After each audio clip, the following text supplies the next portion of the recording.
Mancha o Senado nos abre o flanco do assunto, tanto Santa Catarina, que foi um palanque que a gente ainda não explorou, mas que eu acho que ele é interessante para a gente ver como a direita tem um cenário oposto da esquerda em alguns sentidos, no sentido de profusão de lideranças e não tantas eleições assim para enfiar todo mundo, né? Santa Catarina e Distrito Federal refletem muito isso, né? Então, Santa Catarina tem uma briga ali, Carol de Tone, Esperidião Amin, Carlos Bolsonaro, já ficou meio claro que o PL está disposto a rifar o Amin, né, a parceria ali com o Amin, para botar o Carlos, seguindo o pedido do Jair.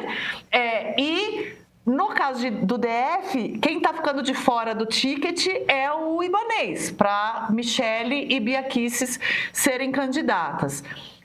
Aí você mencionou o Rui Costa na Bahia e eu brinquei com se ele sobreviver. E aí eu vou fingir que era uma pergunta só, mas são duas.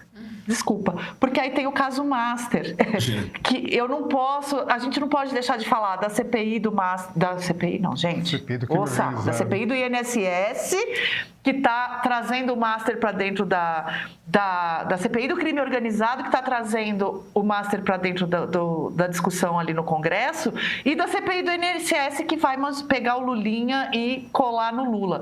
É muito assunto para uma última resposta, então eu vou deixar você escolher do que você quer falar. Não, eu vou começar, então, só para continuar na toada eleitoral, daí eu entro nas outras duas. Santa Catarina é um cenário fantástico, né? Porque lá todo mundo disputa para quem é mais Bolsonaro. Eu sou mais bolsonarista, sou mais amigo do Bolsonaro. Bolsonaro, na verdade, sou eu, né? Que é a disputa entre o governador Jorginho e do prefeito Chapecó, Rodrigues, né? Que agora me fugiu o nome dele, mas acho que o sobrenome é Rodrigues. Os dois ficam disputando quem é mais bolsonarista, quem é mais amigo do Bolsonaro. E aí surgiram 3 nomes fortes para o Senado. A Detone, que trabalhou intensamente, é muito forte. O Carlos, que mudou o domicílio eleitoral para lá. E o Amin, que é um político tradicionalíssimo de Santa Catarina, né? Alguém vai ficar fora, alguém vai ter que ir para o lado do Rodrigues, do prefeito Chapecó. Me parece que vai ser o Amin. E aí eu acho uma coisa, porque o Amin tem força. O PP é muito forte em Santa Catarina. Vai ser uma disputa interessantíssima. O Lula está lançando um candidato ao Senado lá também, que não é um desconhecido. É o Décio Lima, que é presidente do Sebrae Nacional, se eu não estou enganado. Então você vê, né? O Lula dá importância sim para o Senado.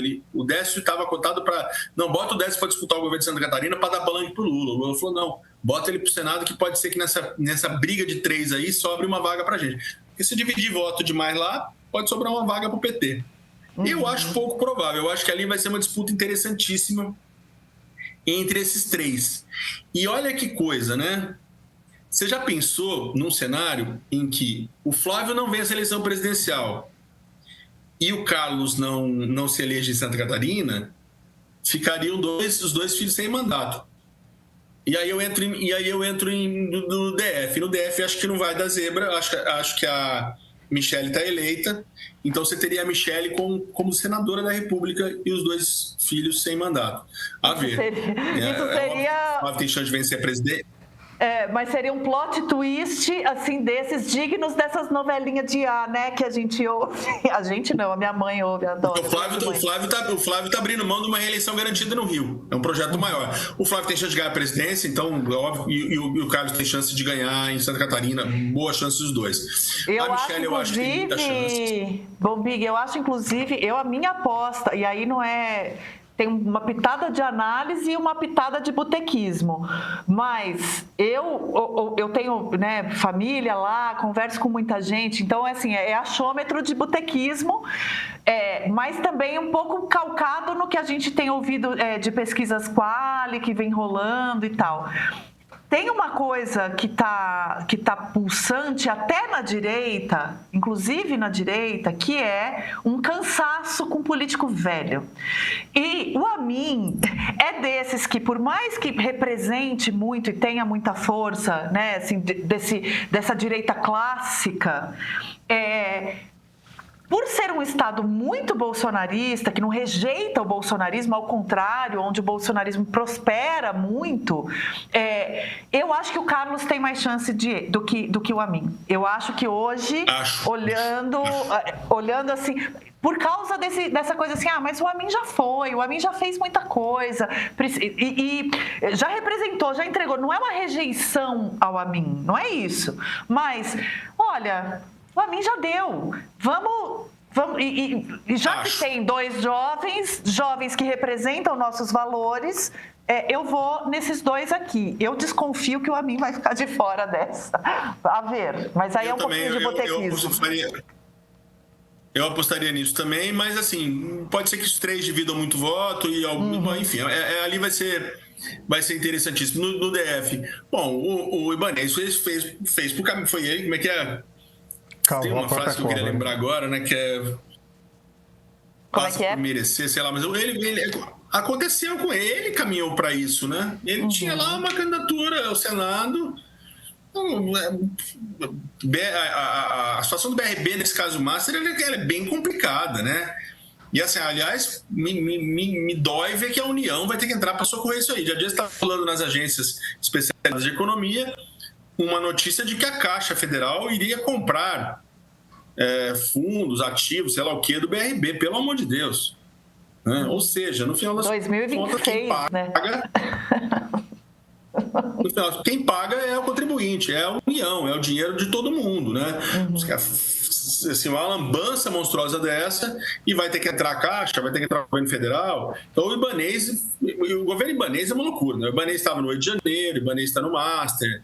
O Ibanez está governador de um quadradinho no mapa, né, que é o DF, diminuindo no DF, né, o povo do DF, imagina, pelo contrário, mas assim, pode estar enrolado com tanta coisa, né?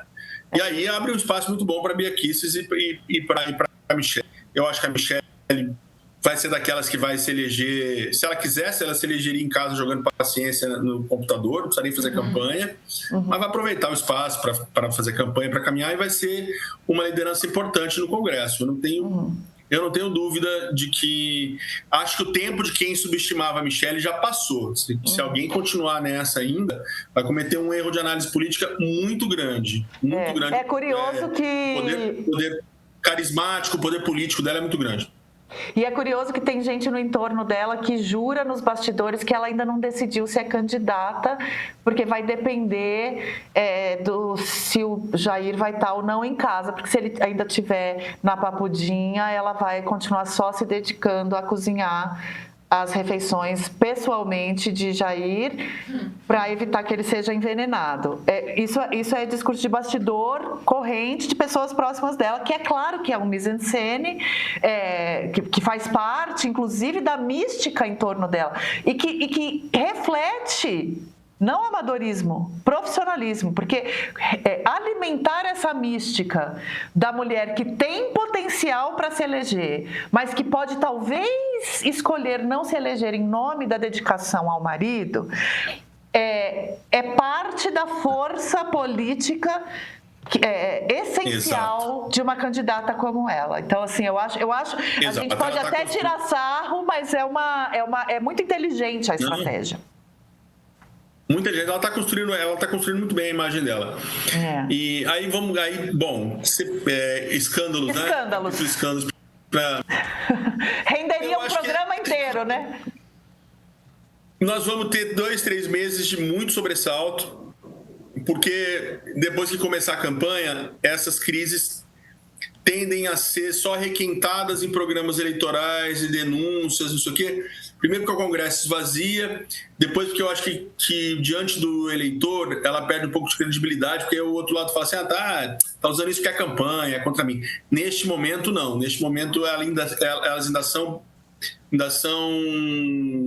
crises que podem fazer, eu acho até no limite, mudar o quadro pré-eleitoral, né? Mudar o quadro pré-eleitoral. O Lula teve lá os encontros dele com o Vorcaro, mas ainda não está no epicentro. O Flávio, até onde se sabe, também está passando um pouco ao largo disso. Tem ministros, o Cestor Rui Costa, um outro que estão mais próximos. Então, nesse momento, eu ainda acho que para onde isso caminhar, ainda pode mudar o cenário pré-eleitoral. Ou seja, tirar a gente que nesse momento é colocado da disputa. Né? CPI do INSS. Me parece que já tinha chegado um push para mim que tá uma confusão danada. O cara quebraram o sigilo, né? Aprovaram a quebra do sigilo do Lulinha. Então, você vai ter tropa governista ali. Se estava pensando em cada um já começar a ir para os seus estados, fazer campanha, distribuir santinha, apertar a mão de prefeito e deputado, vai ter que estar em Brasília para fazer uma barreira de contenção. Né? Quebrar sigilo de filho de presidente em ano eleitoral não é pouca coisa, né, gente? Vamos... É um risco para o Lula, obviamente. É um risco para o governo, né? Ainda que o Lula tenha sido muito forte, muito enfático, até agora nas declarações dele, dizendo na linha de que não tem nada a temer nesse sentido, não é pouca coisa, basta a gente ver a reação agora, né? Mas acompanhando, houve uma reação dos governistas contra isso. A linha de defesa que o... mas desculpa, só pegando o gancho da linha de defesa do Lula, não é nem a de que ele não tem nada a temer, é a de que se o Lulinha for culpado de alguma coisa, tem que ser punido, enfim, julgado, investigado, etc. Que é um tremendo de um head, no sentido de que não vou pôr minha mão no fogo de que não tem nada aí, não. Porque é um pouco diferente o tom. É sutil a diferença do nada a temer com se foi ele, não, azar o dele, né? Você fala... Obrigado pela você traduziu bem o que eu estava querendo dizer, no sentido... Ele, presidente, não tem nada a temer. Olha, mas dizendo, o que aconteceu lá, eu não tenho a ver com isso. Se tiver... eu estou longe disso, né? Não foi uma... Já vi em outros momentos, lá muito tempo atrás, o Lula defender os filhos de uma outra maneira, de uma maneira mais sentimental, né? Dessa vez não foi. Você tem razão, me chamou a atenção esse distanciamento, né? A palavra que ele já fez um distanciamento, eu estou longe disso aí. Por outro lado, né, a reação dos governistas agora, imediatamente após a quebra, né, mostra que esses ânimos eles vão continuar muito crispados em Brasília, né? Nesses dois casos. Porque é claro que o Lula falar que não tem nada com isso não quer dizer que para o eleitor a associação não seja imediata. Você viu o filho do Lula? Não importa se o Lula está dizendo que... Tipo, é uma frase com potencial devastador, né? Eu entendo. Principalmente se as provas vierem fortes, robustas e tal. Então, assim, o efeito político de uma investigação do Lulinha, a meu ver, e aí já te prometo que estou encerrando, porque eu abusei demais de você, Imagina. Mas o efeito político, para além do criminal, da investigação em si, né? O efeito político é de um potencial danoso imenso, é muito maior, por exemplo, do que o efeito político de, na mesma quebra de sigilo, estar uma ex-ministra do Jair Bolsonaro, que é a Flávia Arruda.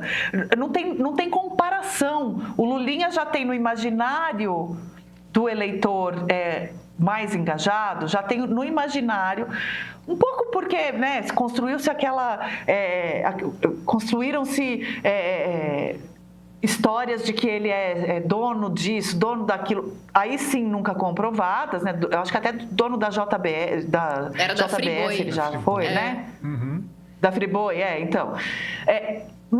Mas, veja, se finalmente, ou se desta vez for para valer, se as provas vierem e ficar provado que ele esteve de fato envolvido, imagina se a prova real, concreta, objetiva for: Lulinha foi sócio do Careca do INSS. É de um potencial destrutivo que o Lula pode falar o que for, que realmente não vai acontecer. Agora, vamos supor que as provas sejam frágeis, que não se comprove nada. Vamos supor que investigou, procurou e não se achou nada. Vamos supor que isso aconteça.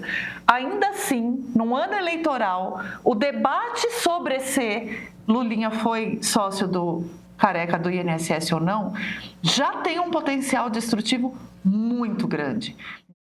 Agora que o carnaval passou, o ano começa de verdade, eu te pergunto, por onde você tem acompanhado as movimentações desse ano eleitoral? Chegou a hora de aproveitar o pacote Eleições 2026 no Meio. Quem assina recebe mensalmente, em primeira mão, a nossa pesquisa Meio Ideia e também vai começar o dia com a nossa newsletter diária na caixa de entrada. Às quartas tem o Meio Político, nossa news especial que desmonta o xadrez do poder, com textos exclusivos de cientistas políticos e analistas políticos. E não para aí, no fim de semana tem a edição de sábado com reportagens aprofundadas e entrevistas com grandes nomes da política, além do nosso streaming, com séries, programas e documentários originais sobre o que acontece no mundo, principalmente aqui no Brasil. Tudo isso por apenas R$15 por mês. No Meio, conversas sobre política têm profundidade. Assina.